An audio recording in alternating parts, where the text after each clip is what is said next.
মন্ত্রীরা যখন সংসদে বক্তব্য দেন তখন তারা অবলীলায় বলেন বাংলাদেশে জ্বালানির কোনো ঘাটতি নাই, কিন্তু মাননীয় স্পিকার যখন তেল নিতে যায় তখন দেখা যায় 3 কিলোমিটার লম্বা লাইন।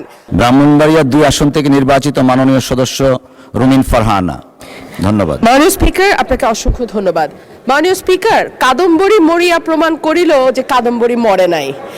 আমাদের তেলের দাম শেষমেশ বৃদ্ধি হইল মাননীয় স্পিকার, কিন্তু তার আগে আমরা দেখলাম কয়েক কিলোমিটার জুড়ে লম্বা লাইন। আমরা দেখলাম মাঝরাত পর্যন্ত ড্রাইভাররা দাঁড়িয়ে আছে, তারা তেল পাচ্ছে না, কিন্তু সরকারের সেই ব্যাপারে কোনো হেলদোল নাই।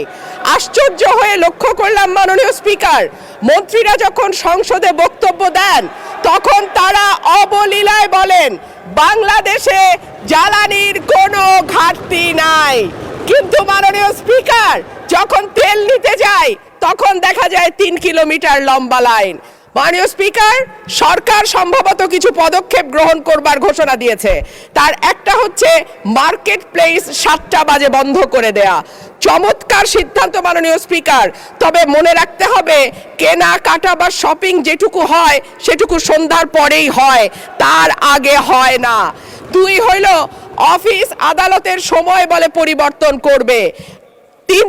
5 দিনের জায়গায় 4 দিন বা 3 দিন তারা কর্মঘণ্টা ঠিক করবে, কিন্তু প্রশ্নটা হচ্ছে যদি জ্বালানির কোনো সংকটই না থাকে তাহলে এত লম্বা লাইনই বা কেন, দামই বা বাড়াইতে হয় কেন, অফিস কর্মসূচি সময় পরিবর্তন করতে হয় কেন? এই প্রশ্নগুলো তো ওঠে মাননীয় স্পিকার।